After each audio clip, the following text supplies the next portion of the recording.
যেহেতু তারা অনলাইনে ঘোষণা দিয়েছে যে তারা আমাদেরকে জয় বাংলা বলে, জয় বাংলা তাদের কালেমা, তারা জয় বাংলা বলে আমাদেরকে হত্যা করবে। সুতরাং আমরা ধরে নিচ্ছি তারা তাদের এইভাবে আমাদেরকে যারা বিপ্লবী ছিল, যারা আন্দোলনের রাজপথে সক্রিয়ভাবে অংশগ্রহণ করছে, তাদেরকে হত্যার উদ্দেশ্যে তারা রাজপথে নেমেছে। সেই বাংলাদেশে আমাদের বিপ্লবীরা কেন শহীদ হবে, সেই বাংলাদেশে কেন আমাদের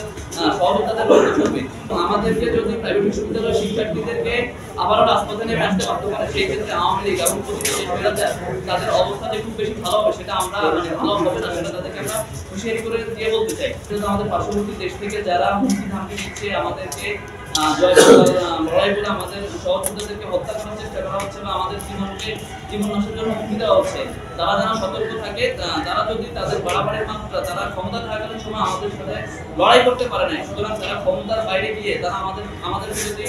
দেখে নেওয়ার হুমকি দেয়, সেই ক্ষেত্রে প্রাইভেট বিশ্ববিদ্যালয়ের শিক্ষার্থীরা অবিলম্বে তাদের বিরুদ্ধে তাদেরকে প্রতিহত করার জন্য সর্বাত্মক ব্যবস্থা গ্রহণ করবে। তো আপনারা বিগত কয়েকদিন লক্ষ্য করেছেন যে আমাদের বিভিন্ন প্রাইভেট বিশ্ববিদ্যালয়ের শিক্ষার্থীদের উপর টার্গেট কিলিং করে হত্যা করা হচ্ছে। ইসলামী বিশ্ববিদ্যালয়ের শিহান সীমান্ত সহ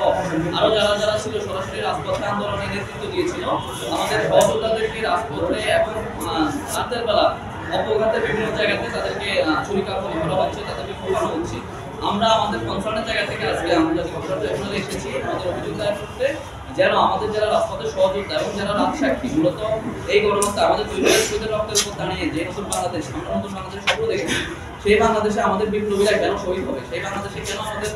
সহযোদ্ধাদের রক্ত চলবে, এই সমস্ত বিষয় আসলে আমরা আজকে ট্রাইব্যুনালে এসেছি এবং ট্রাইব্যুনাল আমাদেরকে আশ্বস্ত করেছেন যারা আমাদের বিপ্লবীদের নিরাপত্তা নিশ্চিতের জন্য আইন শৃঙ্খলা রক্ষাকারী বাহিনীকে যথাযথ নির্দেশনা প্রদান করবে। পাশাপাশি আমরা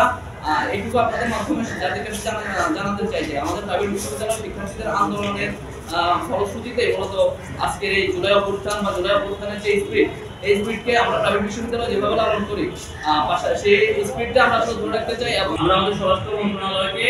আহ্বান জানাতে চাই অবিলম্বে যাদেরকে হত্যা করা হয়েছে, যাদের উপর হামলা করা হয়েছে, তাদেরকে যেন অবিলম্বে আইনের আওতায় নিয়ে আসে এবং যারা এই অভিযোগে অভিযুক্ত এবং যারা নিষিদ্ধ সংগঠন ছাত্রলীগ এবং ছাত্রলীগের দোষক, তাদেরকে যেন সন্ত্রাস বিরোধী আইনে অবিলম্বে গ্রেফতার করা হয়, তা না হলে বিপ্লবীরা